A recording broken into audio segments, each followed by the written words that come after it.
Добрый день, дорогие друзья!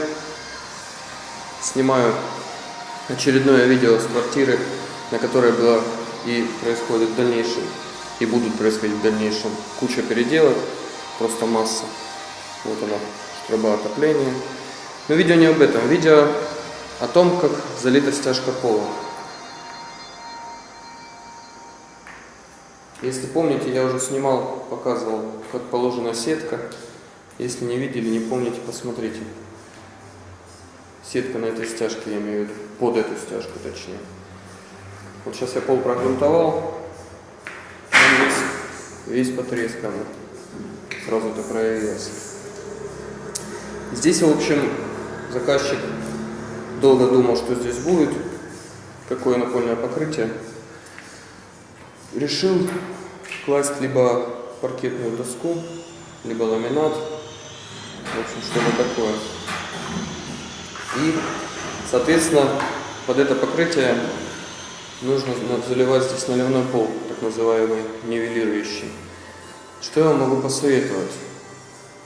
Этот вид работы нужно выполнять после того, как поштукатурены стены. То есть стены вы поштукатурили и заливаете пол. Здесь у нас стены уже пошпаклеваны и погрунтованы. А теперь будет заливаться пол, потому что только что позвонил заказчик, сказал, что полы снимать мы не будем. Он думал, долго снимать полы или оставлять так. Поэтому полы мы оставляем эти, стяжку я имею в виду черновую. Потом сверху на бетоноконтакт примораживаем, так сказать, стеклотканевую сетку, зеленую, такую вот фасадную, как на стенах у меня здесь. Потом бетоноконтакт вместе с сеткой схватывается, высыхает и заливается наливной пол. По поводу горизонтального уровня я привезу завтра сухостроитель, посмотрю, как тут залито, но уверенности нет, что тут какой-то уровень есть.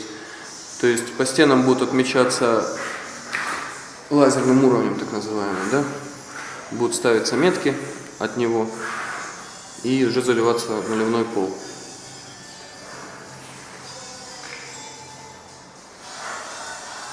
В общем так. Всем удачи!